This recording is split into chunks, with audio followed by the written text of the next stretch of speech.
प्रशांत किशोर ने स्पष्ट किया कि उनकी पैदल यात्रा रुकने वाली नहीं है। उन्होंने कहा, ये पदयात्रा किसी चुनाव की तैयारी मात्र नहीं है, बल्कि बिहार की व्यवस्था बदलने का एक अभियान है।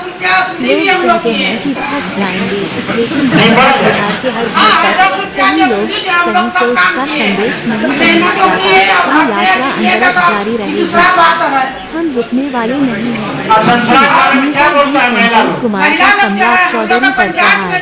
प्रेस कॉन्फ्रेंस में मौजूद नेताजी संजीव कुमार ने बिहार के उप मुख्यमंत्री और भाजपा नेता सम्राट चौधरी को लेकर तीखी टिप्पणी की। उनके वक्तव्य का मुख्य अंश कुछ इस प्रकार था।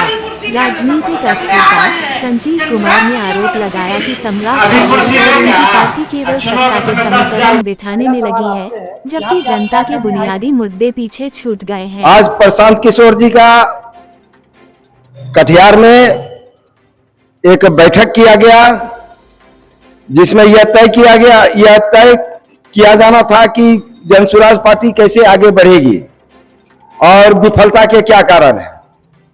तो हमने यह स्पष्ट रूप से अपने स्टेटमेंट में वह बता दिया कि जनसुराज का कटिहार में फेल होने के कारण जो यहाँ के पदाधिकारी रहे हैं, उनका जनसंपर्क कमजोर रहा है और इस कमजोर जनसंपर्क के वजह से जनसुराज पार्टी की यहाँ हार हुई है। सर, एक सवाल ये है कि जब मैं चुनाव से पहले बोला था कि 10,000 में वोट किनेंगे, बेचेंगे अपना, तो एक दिन आपका मुख्यमंत्री भी निकल जाएगा।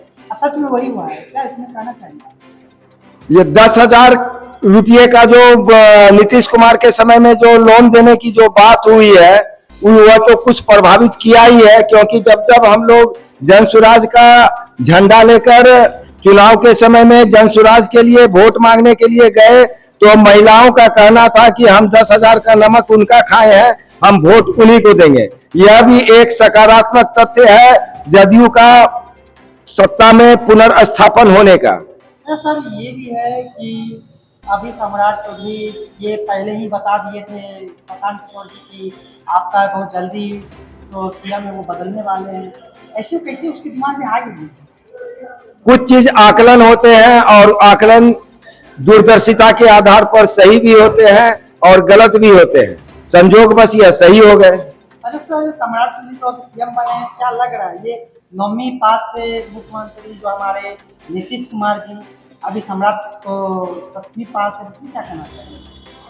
सम्राट प्रजातंत्र में 9वीं पास 7वीं पास से मतलब नहीं है आप कितना एग्जीक्यूटिव है, कितना पढ़े लिखे हैं, इससे भी मतलब नहीं है। मतलब ये है कि आप समाज के लिए कितना काम कर सकते हैं, समाज आपको किस दृष्टि से देखता है। रही बात उनके अपराधीकरण की, तो बिहार में जो बिहार पुलिस है, उनको CrPC, IPC, police manual evidence act, human right act, BLDR act, ये सब किसी भी चीज की जानकारी नहीं है।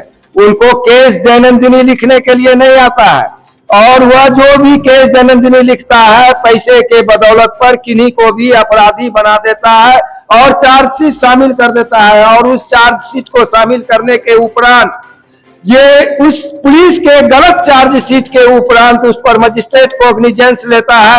एक तो इलीगल एफआईआर, एक उस पर इलीगल कॉग्निजेंस, उस पर इलीगल चार्जशीट, उस पर इलीगल फिर से कोर्ट में चार्ज, ये सब कार्यपालिका का दोष है। और ऐसा नहीं कहते हैं कि हम सम्राट चौधरी निर्दोष ही होंगे, लेकिन पुलिसिया केस डायरी पर विश्वास नहीं किया जा सकता है और आखिर कुछ न कुछ वजह होगी जो सम्राट चौधरी को बिहार का सीएम बनाया गया। एक लास्ट सवाल है, सुशांत का तो नाम जानते होंगे, नीतीश जी के बेटे थे, और निशांत। हाँ, निशांत जी। तो नित्या कांड में एक होटल मैनेजर पकड़ाए थे जिसका नाम दिलीप था जी, उसे रिहाई मिल गया है। 90 दिन में वो सबूत नहीं दे पाए, तो नित्या छत्र कांड में उनकी माँ को क्या इंसाफ मिलेगा? अब उनकी मां को इंसाफ मिलेगा या नहीं मिलेगा, ये बिहार पुलिस की केस दैनंदिनी और सही अनुसंधान पर निर्भर करता है। जिसने अनुसंधान की जिम्मेदारी लिया है वह निर्दोष लोगों को भी फंसाकर जेल भेज देता है। तो ये कैसे माना जा सकता है कि बिहार पुलिस की कार्यशैली निश्चित रूप से सही है? अच्छा 90 दिन में वो कोई दिलीप के लिए जो है वो पूरा वहाँ पे नहीं दे पाए सबूत, उसे बेगुनाह साबित करके भेज दिया गया। उसका इधर जो है सम्राट चौधरी सीएम बने और वो निकल गए। अगर बिहार पुलिस ने जिन किसी को भी अपराधी घोषित किया है या आरोप लगाया है तो 90 दिन के अंदर उनको वो एविडेंस मजिस्ट्रेट साहब के सामने पेश करना चाहिए। नहीं दे पाए, ये बिहार सरकार की और ये जो गृह मंत्रालय की और बिहार पुलिस की निष्क्रियता का दुष्परिणाम है। कहीं पटना प्रशासन भी इसमें मिला हो, आपको लग रहा? प्रशासन तो उसी का है जिसका शासन है। तो आप क्या चाहते हैं, क्या इनका न्याय होगा या नहीं? आपको क्या लग रहा है? सम्राट जी इधर जब बने दिलीप जी भी निकल गए, क्या लग रहा है उसको इंसाफ मिल पाएगा? इंसाफ तो बिहार में 98% लोगों को नहीं मिलता और लोग कोर्ट कचहरी थाना पुलिस चक्कर लगाते रहते हैं। आज तरह तरह के कई तरह के माफिया हैं, भू माफिया है, ड्रग्स माफिया है, अदर कई माफिया हैं जो पैसे के बल पर प्रशासन से बचे हुए रहते हैं। शराबबंदी के नाम पर आज शराब घर घर बिक रहा है। मेरा नाम संजीव कुमार है, लोग प्रेम से हमें नेताजी कहते हैं।